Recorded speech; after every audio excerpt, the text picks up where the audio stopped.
Hello friends, एक बार फिर आपके सामने एक नई प्रेजेंटेशन लेके हाजिर हैं। वर्ल्ड वॉर वन के खात्मे पर 1918 में ऑस्ट्रियो हंगेरियन एम्पायर का खात्मा हो जाता है। चेकोस्लोवाकिया एक नई रियासत थी जो उस वक्त 1918 में जर्मनी और हंगरी से मुकाबले के लिए दो रियासतों के मिलने के बाद बनी, और जर्मनी और हंगरी के इलाकों बहमिया, मराविया और स्लोवाकिया को आज़ाद करके उनको जोड़कर बनाई गई ताकि बड़ी रियासतों का मुकाबला अच्छे से हो सके। इसके बाद इस रीजन में और भी बहुत सी रियासतों ने जन्म लिया। ये रियासत चेकोस्लोवाकिया सदर टोमास मासारेक और एडवर्ड बेनिश की क़यादत में कायम हुई, जिसका मकसद एक आज़ाद सैल्विक रियासत बनाना था।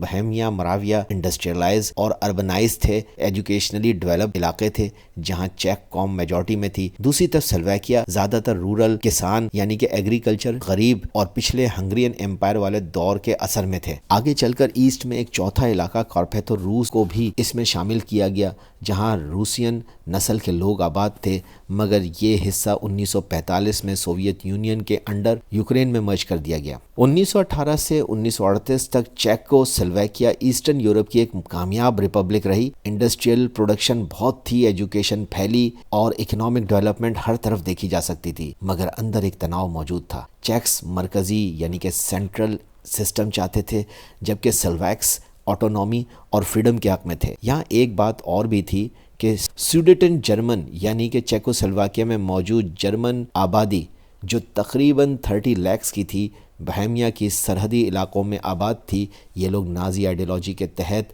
अपने उन इलाकों यानी कि सुडेटन लैंड को जर्मनी से जोड़ना चाहते थे। 1938 में हिटलर ने ताकतवर बनने के बाद सुडेटन लैंड का मुतालबा शुरू किया, और फिर ब्रिटेन और फ्रांस की मर्ज़ी से म्यूनिख एग्रीमेंट हो जाता है, जिसके ज़रिए से ये इलाका जर्मनी को दे दिया गया। म्यूनिख एग्रीमेंट के चंद माह बाद मार्च 1939 में नाजी जर्मनी ने चेकोस्लोवाकिया के बाकी हिस्सों पर भी कब्जा कर लिया। इसके फ़ौरन बाद बहमिया और मोराविया नाजी कंट्रोल में आ गए, जबकि स्लोवाकिया एक जर्मन इन्फ्लुएंस्ड रियासत बन गया। यूँ मार्च 1939 के बाद चेकोस्लोवाकिया का वजूद मुकम्मल तौर पर ख़त्म हो गया। वर्ल्ड वार का खात्मा होता है, और वर्ल्ड वार के खात्मे के फ़ौरन बाद सोवियत फ़ौज 1945 में चेकोस्लोवाकिया में दाखिल होती है और चेकोस्लोवाकिया को दोबारा यूनाइट कर दिया जाता है। वर्ल्ड वार 2 के बाद ईस्टर्न यूरोप समेत चेकोस्लोवाकिया में सोवियत डिज़ाइन की वन पार्टी रूल मौजूद थी। 9 नवंबर 1989 को बर्लिन वाल को गिरा दिया जाता है। 17 नवंबर 1989 को प्राग में